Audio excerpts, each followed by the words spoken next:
हम शुरू करने लगे हैं behavioural approach to money supply. इससे पहले पोर्टफोलियो अप्रोच और रिजर्व अप्रोच आप लोगों को मिल गई होगी, उम्मीद करती हूँ। ठीक है, तो बिहेवियरल अप्रोच के अंदर जो है हम लोग देखेंगे कि करेंसी टू डिपॉजिट का रेशियो जो है वो एक फंक्शन है। रिज़र्व टू डिपॉजिट का रेशियो जो वो भी एक फंक्शन के तौर पे देखेंगे, यानी कि वो किन किन चीज़ों से अफेक्ट हो जाते हैं। और बेस मनी को जो है इस मॉडल के अंदर हम बिहेवियर फंक्शन के तौर पे देखेंगे।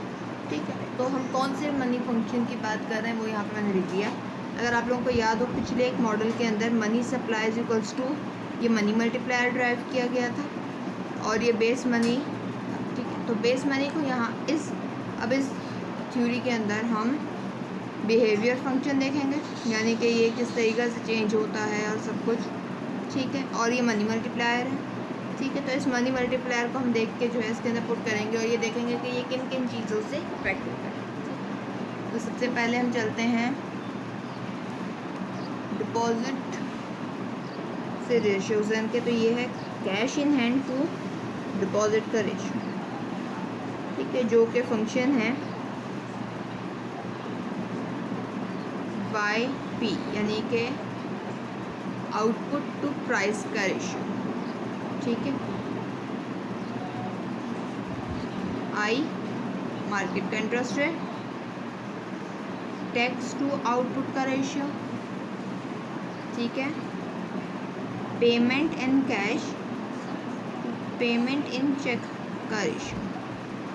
ठीक है, इसके बाद आपके पास ये आ जाता है U, जो कि होता है एरर टर्म, इकोनॉमेट्रिक्स का डेविल।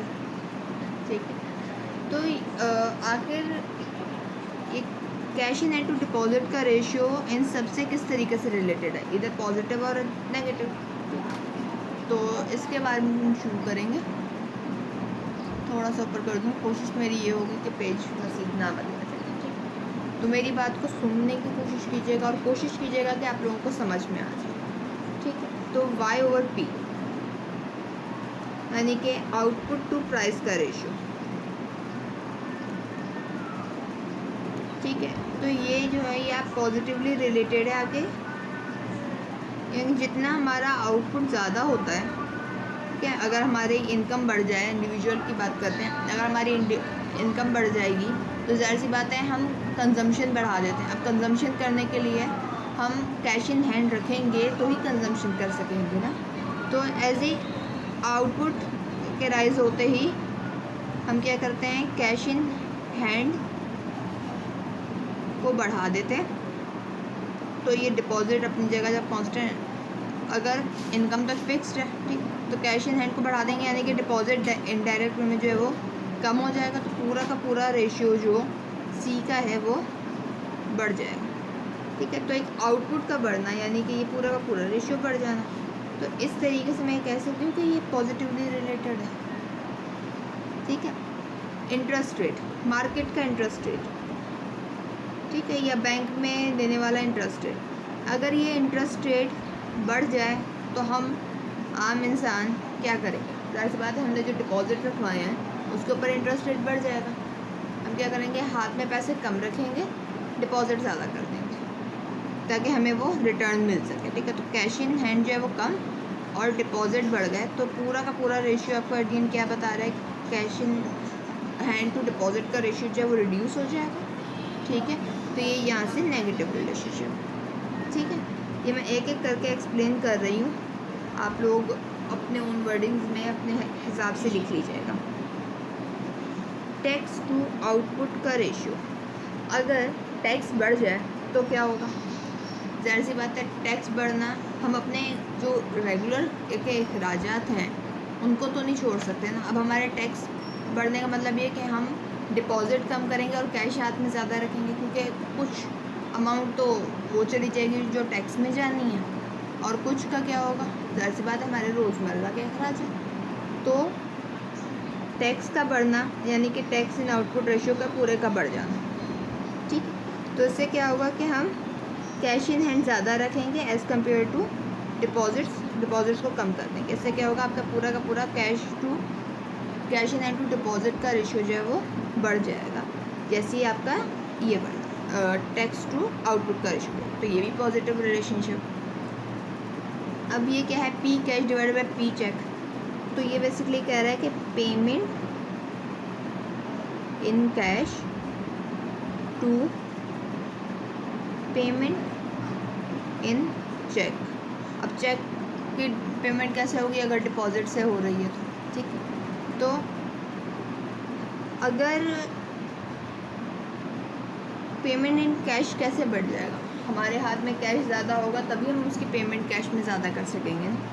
तो कैश इन हैंड ज़्यादा होगा तभी हम पेमेंट इन कैश ज़्यादा करेंगे। और इसको अगर मैं देखूं तो ये भी हमारे पास एक पॉजिटिव रिलेशनशिप है, ठीक है। इसके बाद आता है एरर टर्म। एरर टर्म जिस साइड जा रहा होगा उस तरीके का रिलेशनशिप बन जाएगा उसका, सिंपल एज दैट। यानी कि अगर एरर टर्म पॉजिटिव टर्म में आ रहा है तो वो पॉजिटिव रहेगा और नेगेटिव है तो वो नेगेटिव। यानी कि ये समझिए, इसको प्लस माइनस कर लें, ये कैसा भी इफेक्ट दे सकता है, ठीक।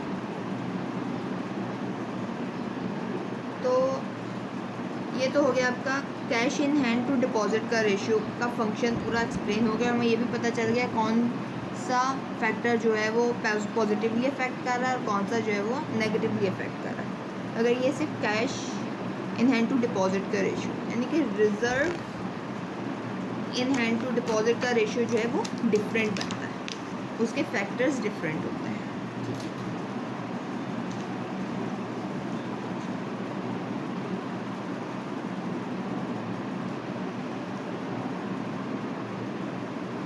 टू डिपॉजिट यानी कि इसको हमने मनी मल्टीप्लायर में एक स्मॉल आर से डिनोट किया। ये बेसिकली फंक्शन है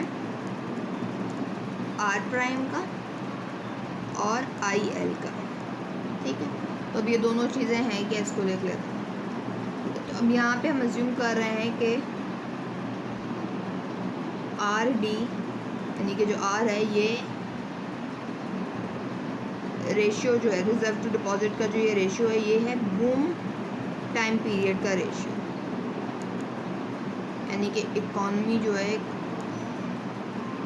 टर्निंग पॉइंट पे चल रही है, बिजनेस साइकिल की बात कर रही हैं इस मामले में, ठीक है। बूम जो है वो आपका बिजनेस साइकिल से, तो अब ये आर प्राइम क्या है, आर प्राइम है इंटरेस्ट रेट ऑन पीक।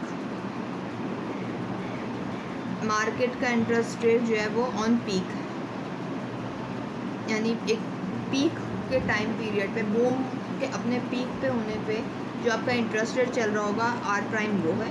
और आई एल क्या है, ठीक है, आई एल है loan rate to commercial bank from non bank public, यानी कि हम आम इंसान जो है अपना जो कमर्शियल बैंक से लोन लेते हैं उसको जब रिटर्न बैक करेंगे तो ये होगा, ठीक है। यानी कि हम नॉन बैंक पब्लिक का एक तरीके से cost for non bank public, उम्मीद करती हूँ क्लियर हो गया, ठीक है। तो आर का बढ़ना भी रिजर्व्स को बढ़ाएगा, पूरा रेशियो बढ़ा देगा, तो ये भी पॉजिटिव। और लोन इंटरेस्ट रेट का लोन बढ़ना, लोगों का पैसे, जाहिर सी बात है इंटरेस्ट रेट जो लोग ऑलरेडी लोन ले चुके होंगे वो तो उस नए लोन रेट के ऊपर आपको रिटर्न बैक करेंगे, तो जब वो रिटर्न बैक करेंगे तो रिजर्व्स मज़ीद बढ़ जाएंगे। तो ये दोनों से ही आपका जो यानी कि आर प्राइम से और आई एल से रिज़र्व टू डिपॉजिट का रेशियो पॉजिटिवली रिलेटेड है और ये पॉजिटिवली अफेक्ट करेगा आर डी को। तो अगर अब मैं मनी मल्टीप्लायर का फॉर्मूला को इनके टर्म्स में लिखूँ, यानी कि 1 + सी किसका फंक्शन था, y/p आउटपुट टू प्राइस का फंक्शन था, ठीक है। इंटरेस्ट रेट से नेगेटिव रिलेशनशिप था, टैक्स टू आउटपुट का फंक्शन था, payment in cash to payment in cheque का फंक्शन था और एरर, ठीक है। आर किसका फंक्शन है, आर प्राइम का पॉजिटिव, और आई एल से भी पॉजिटिव। सी उसके फिर वही फैक्टर्स हैं, Y over P, interest rate, tax to output ratio,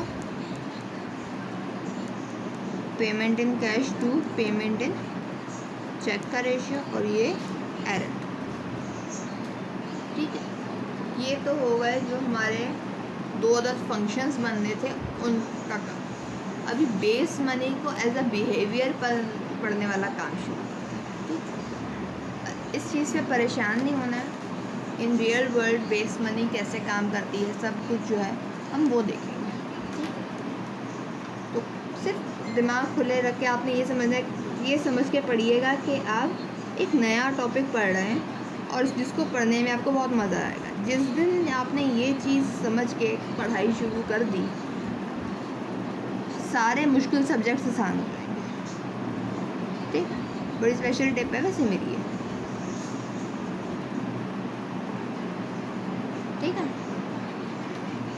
तो अब एक गवर्नमेंट की साइड का फॉर्मूला है, उसको लिखती हूँ और फिर मैं आपको वो उसकी एब्रीविएशंस भी बताती हूँ। ठीक है, तो जी यानी कि गवर्नमेंट के एक्सपेंडिचर्स करंट इस साल के, ठीक है, प्लस टी आर यानी कि ट्रांसफ़र पेमेंट्स।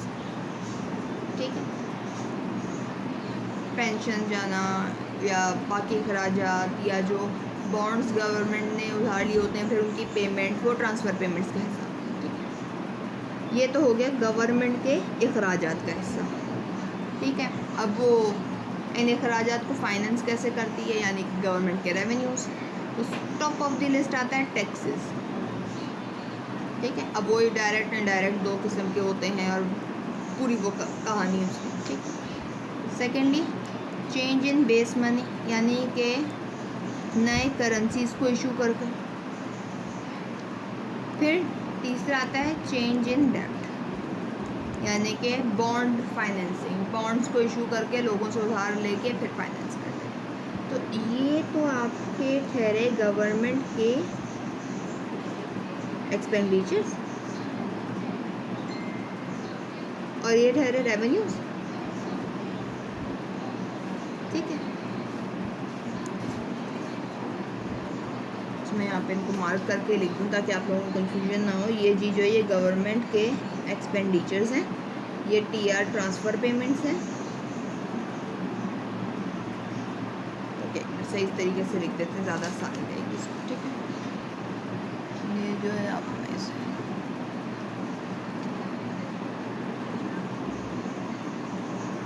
ठीक है, तो G is the current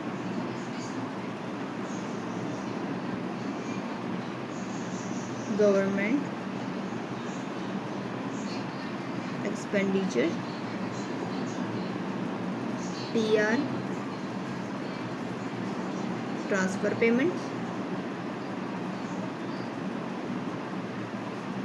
T A हमारे टैक्सेस। ठीक है, चेंज इन बेस मनी यानी कि चेंज इन बी, यानी कि चेंज इन बेस मनी जो कि बेसिकली मतलब होता है इशुएंस ऑफ न्यू करेंसी या प्रिंटिंग ऑफ न्यू करेंसी। और चेंज इन डेब्ट जो कि होता है बॉन्ड फाइनेंसिंग। ठीक है, अच्छा, अगर मैं इस टी ए को यानी कि सिर्फ टैक्सेस को दूसरी साइड ले जाऊँ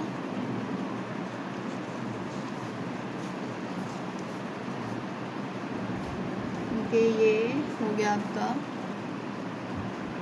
जी प्लस टी आर यानी कि transfer payments minus T A. ठीक है, is equals to change in base plus change in डेब्ट। ठीक है, अब ये जो है इसको अगर मैं एक नया नाम दे दूँ या जो नाम इस्तेमाल होता है वो है पब्लिक सेक्टर बैंक रेवेन्यू, यानी कि PSBR, change in base plus change in डेब्ट। अब ये क्या है, PSBR is public sector bank revenue, जो कि पाकिस्तान के केस के अंदर तो लॉस में ही रहा है, शायद बाकियों में भी होता होगा, बाकी किसी कंट्री का मुझे मालूम नहीं, मुझे तो अपने मुल्क से कंसर्न है। ठीक, तो पाकिस्तान के अंदर तो ये चीज़ नेगेटिव जा रही है, लॉस में जा रही है। अब हमें क्या करना है, अब चेंज इन बेस ऐसी रहेगा, चेंज इन डेप्थ को थोड़ा सा एक्सप्लोरेशन की ज़रूरत है। ठीक है, तो चेंज इन डेप्थ, तो डेप्थ होते हैं आपके पास बेसिकली दो किस्म के, जो चेंज को मैं फ़िलहाल हटा रही हूँ, हम डेप्थ को खोलने लगे फिलहाल। तो depth are of two kinds. ठीक है, ये अब डेप्थ की कहानी शुरू कर रहे हैं। ठीक है, तो डेप्थ होता है इंटरनल, यानी कि हमारे डोमेस्टिक कंट्री के अंदर का, और एक होता है एक्सटर्नल। एक्सटर्नल वो जो कि मुल्क से बाहर हमने किया है, चेंज इन फॉरेन रिजर्व्स, वो सब कुछ। ठीक है, तो ये तो हो गया change in FEX, foreign reserves वाला कारखाना हमने फॉरेन के अंदर ही रहने दिया, फॉरेन एक्सचेंज।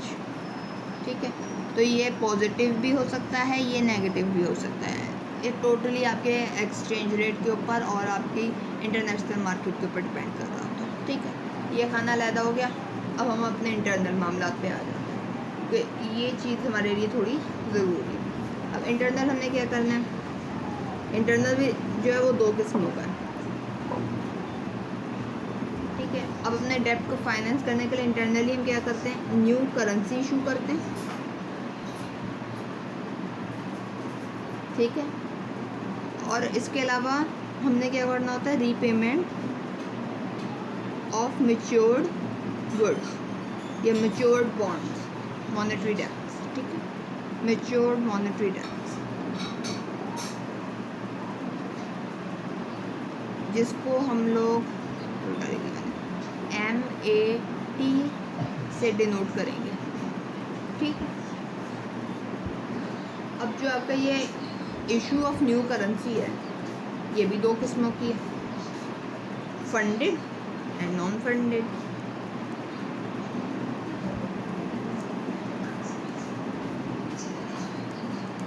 ठीक, फंडेड में आता है आपके पास नॉन मार्केटेबल गवर्नमेंट फंड, जिसके अंदर सेविंग सर्टिफिकेट्स और लंबी लिस्ट है उसकी। ठीक है, तो यहाँ पे आ गया नॉन मार्केटेबल गवर्नमेंट डेब्ट, इसको मैं लिखूंगी NMGD करके, शॉर्ट फॉर्म के साथ लिख रही हूँ ताकि आप लोगों के लिए कन्फ्यूजन ना बने। ठीक है,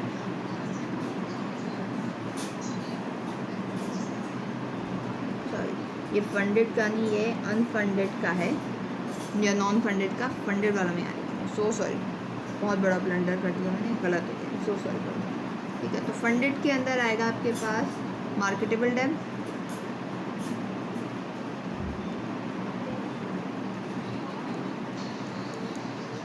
ठीक है, और मार्केटेबल डेब्ट के आगे और तफसीलात लंबी, हम उसकी तरफ नहीं जा रहे। ठीक है, तो मार्केटेबल गवर्नमेंट डेब्ट, इसको मैं लिख रही हूँ MGD।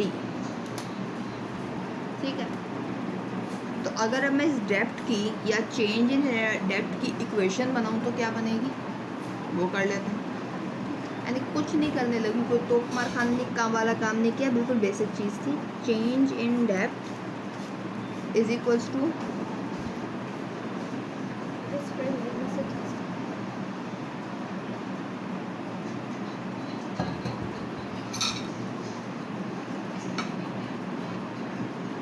तो पहले आते हैं इस साइड पे, यानी कि डेब्ट के इंटरनल पे, न्यू इशू साइड के ऊपर नॉन मार्केटेबल गवर्नमेंट डेब्ट प्लस मार्केटेबल गवर्नमेंट डेब्ट। ठीक है, जब ये खाना पूरा हो गया तो इंटरनल की रीपेमेंट ऑफ मैच्योर्ड मॉनेटरी डेब्ट यानी कि मैट।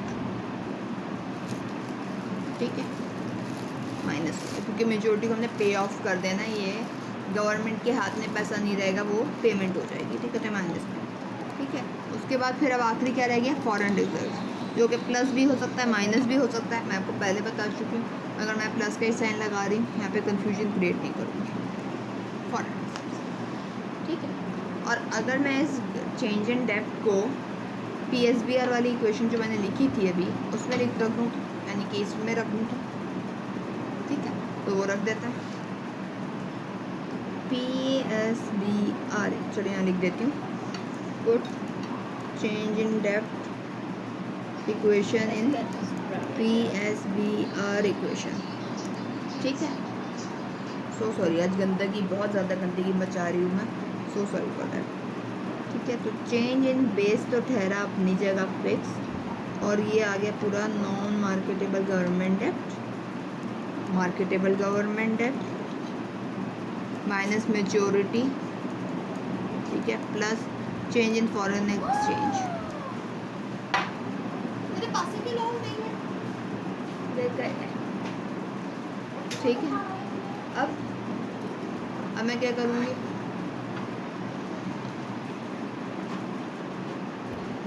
अब मैं इसको क्या करूँगी, मैं इसको चेंज इन बेस के लिए करूँगी सॉल्व ठीक है, यानी कि इसके लिए इसको एक जगह रहने दूँगी और बाकी पूरी की पूरी चीज़ मैं दूसरी जगह ले जाऊँगी। तो change in B is equals to PSBR, जो कि हमें पता है कि government revenue plus transfer payments minus taxes के इक्वल ठीक है, माइनस नॉन मार्केटेबल गवर्नमेंट डेप्ट माइनस मार्केटेबल गवर्नमेंट डेप्ट प्लस मेच्योरिटी, क्योंकि यहाँ पे माइनस था दूसरी तरफ जाके प्लस हो गया ठीक है, और minus change in foreign exchange ठीक है।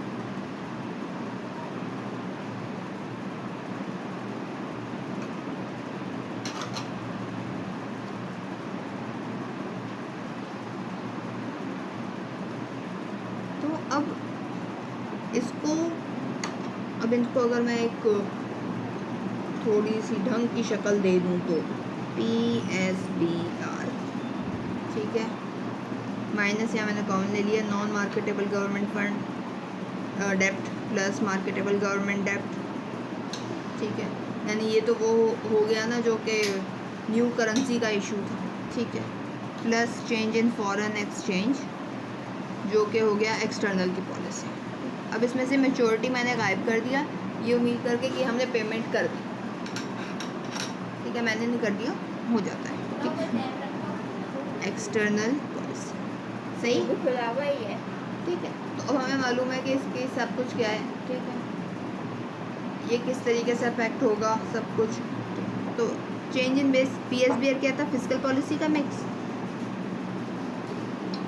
यानी कि गवर्नमेंट के एक्सपेंडिचर्स बढ़ने से इस पर क्या अफेक्ट पड़ जाएगा, न्यू करेंसी के इशू से इस पर क्या ट्रांसफ़र पेमेंट टैक्सेस माइनस हो रहे हैं, और फॉरेन एक्सचेंज कोई भी एक्सटर्नल पॉलिसी होगी उससे क्या अफेक्ट आएगा।